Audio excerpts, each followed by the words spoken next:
when I was a teenager, I remember I wanted to have like a goatee beard, and I wanted to have this hat and like an earring and all this kind of stuff I was thinking about, right? And I was wondering like why am I thinking that like this should be how I look? And I remember it was based on one of the guys, I think it was one of the rappers or something, when I was a teenager. The reason I'm sharing this with you is because I think we all have role models, whether we know them consciously or subconsciously.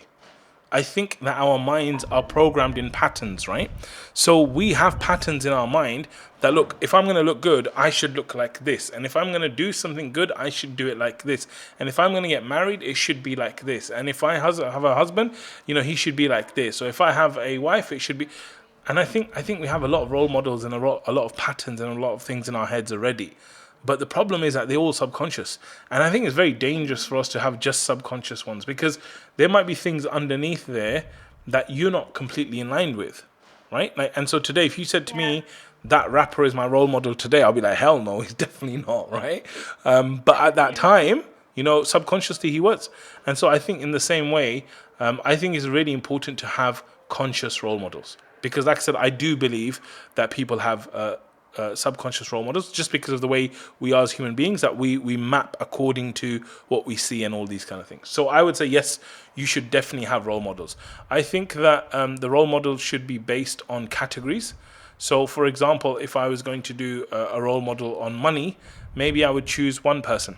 If I was going to do a role model on education, maybe I would choose someone else, right? So I think I would choose role models based on what it was I was trying to develop. Like I said, I don't think it's an issue if it's a male or a female, depending upon what area you're looking at.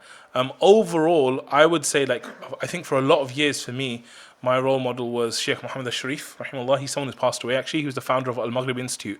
And he's someone who I met when I was really young. I was in my 20s, I think. And I was just changing at that time. I was kind of transitioning to becoming more practicing, all this stuff. And I was around him, and he's very inspirational for me. And I realized I modeled him in a lot of ways, and I tried to set up my life in the way that he was doing it and all these kind of things. And I think it's very helpful to have role models, because they help you to accelerate your route to success and learn things from their mistakes rather than your own and stuff.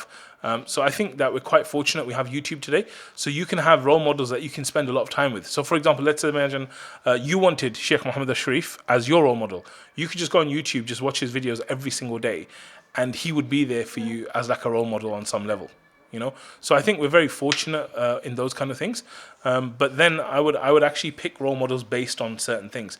And that's why when I'm even in Ramadan, when I pick a certain theme, I will pick a certain sheikh to go with and listen to about that, because I feel like that's his speciality and topic as well. I think a lot of this is if you start to ask yourself, what's my blueprint for things? So a blueprint is basically just like a map, or instructions of how something should look. So there's this whole thing about happiness is, Tony Robbins, he says happiness is when BP equals LC, meaning your blueprint for life equals your life conditions. So it's you feel life should be like this, and life is actually like that. That's kind of some form of happiness. Sometimes people actually get to their blueprint, but they're not happy. So what I would say is that if you want to discover your role models in anything, you just need to see what your blueprint of it is. So for example, if I said to you, what would the perfect husband be like? If you just start describing that, you might find that it's linked to things. Yeah, I don't think there's an issue with role models that have died. There's many Sahaba that you could look at and be like, wow. I would take them and I would try and learn as much as I can. The problem is that if you choose someone very obscure, then it's very difficult to learn much about them. For example, if someone chose someone like Khadija radiallahu anha, then there's lots of stuff out there.